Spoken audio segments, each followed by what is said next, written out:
Bonjour. Donc je vais faire des vidéos pour décortiquer les matchs des clubs français, donc que ce soit en Ligue des Champions, en Europa League ou en Championnat de France. Donc je vais commencer mes vidéos par le match d'hier soir PSG-Barcelone, où le Paris Saint-Germain n'a pas été à la hauteur du quart de finale aller de Ligue des Champions. Alors tout d'abord, il y a eu plusieurs faits de jeu. Le premier fait de jeu, ça a été vraiment, la blessure de Thiago Silva. Le deuxième fait de jeu, ça a été donc la perte du milieu de terrain. Et le troisième fait de jeu, c'est la possession du ballon. Donc je vais les décortiquer. Vous me direz ce que vous en pensez. Après, ça reste mon point de vue.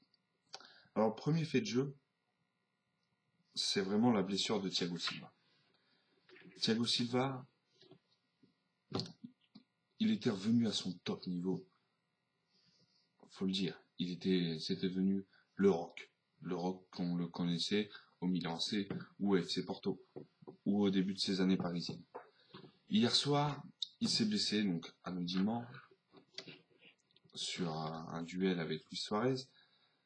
Mais pourquoi attendre autant de temps avant de sortir, ou pourquoi ne pas permettre un remplacement, comme le font beaucoup de joueurs, en s'allongeant par terre, voilà, pour permettre un remplacement assez rapide et pour éviter, donc voilà, comme sur le premier but, d'être attentiste, de ne pas pouvoir courir après les autres joueurs pour pouvoir les contrer.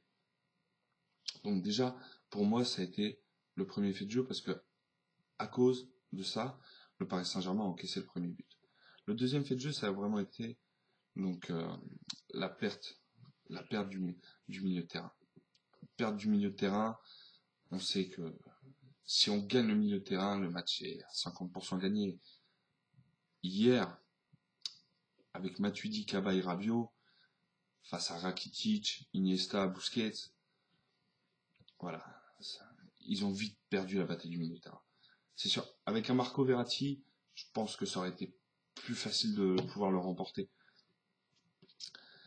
Après, le troisième fait de jeu, ça a été la possession du ballon. Paris Saint-Germain était à domicile. Il était dans son parc des Princes, et ils ont laissé la possession au FC Barcelone. C'est difficile, certes, parce que c'est deux équipes qui savent jouer pareil, avec la possession de balle. Mais on savait que celui qui aurait la possession allait gagner le match. Donc, voilà. Après, j'ai un coup de gueule à passer. À Laurent Blanc. Il faut qu'il arrête de se cacher derrière. Oui, mais on avait 3 joueurs blessés. Certes, Marco Verratti a vraiment manqué au milieu de terrain. Thiago Motta, moins. Cabaye a fait son match. Zlatan en attaque, le Zlatan de ces 2 dernières semaines, il a manqué. Mais les Zlatan depuis le début de l'année, il n'a pas manqué. Voyons le match face à Chelsea. Chelsea, Paris était plus fort sans Zlatan qu'avec Zlatan. Après, ironiquement, Laurent Blanc a sorti que voilà, la pelouse était trop mouillée. C'est eux qui demandent qu'on l'arrose. C'est eux qui demandent qu'elle soit arrosée autant. Donc pour moi, le Paris Saint-Germain n'a pas été à la hauteur. On n'avait pas un grand Barça et le Paris Saint-Germain n'a pas été à la hauteur. Donc ça sera difficile, même très difficile au match retour au Camp Nou. Le Paris Saint-Germain aurait pu faire beaucoup mieux quand même. Après, quand je regardais justement les remplaçants possibles, et j'écoutais hier soir à RMC, et Capitaine Larquet a dit exactement Zoumana Camara était à 100%. C'est vrai. Il a pratiquement pas joué de la saison. Pourquoi ne pas le faire rentrer à la place d'un David Luiz, Dixit Laurent Blanc, qui était à 60%. Moi, je suis entraîneur. Je préfère avoir un joueur à 100% qu'un joueur à 60%. Et sur les deux autres buts du FC Barcelone, ça s'est vu que David Luiz, il voulait pas forcer. Il avait peur de la blessure. Après l'intox de 4 à 6 semaines, on ne sait pas ce qu'il a été faire en Russie, ça ne nous regarde pas. Il est revenu, certes, mais il n'a pas réalisé un grand match. Après, tout le monde avait peur. Van der Wiel a réalisé son match. Il est à l'origine du but de Mathieu contre son camp sur sa frappe. Pour moi, ça n'a pas été le plus mauvais.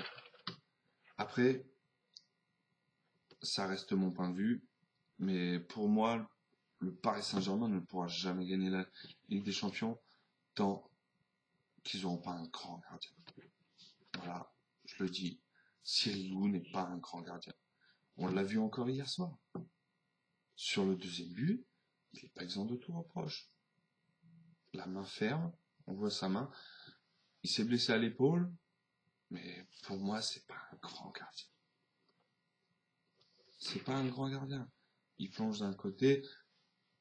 On savait tout, quoi. Pratiquement tout le monde voyait que Suarez allait enrouler son ballon. Il part de l'autre côté. Voilà. C'est difficile de le juger sur ce match-là, mais pour moi, Sirigu n'est pas un grand gardien. Donc voilà, donc mon analyse finale est vraiment que le Paris Saint-Germain aurait pu faire beaucoup mieux. Le Barça n'a pas été si énorme que ça, et j'ai peur pour le match retour. Mais Verratti va revenir, Zlatan va revenir, Thiago Motta peut-être. Et Laurent Blanc qui dit qu'ils n'ont pas assez de jours de récupération entre les deux matchs. Le Barça c'est pareil. Il joue samedi à 16h, le Paris Saint-Germain joue samedi à 17h. 1 heure de décalage, c'est pas...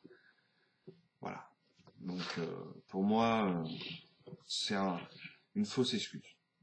Donc nous verrons la semaine prochaine ce que donnera le match retour. En attendant, je vous donne rendez-vous donc samedi matin pour le match entre le FC Nantes et l'Olympique de Marseille. Bonne journée à tous.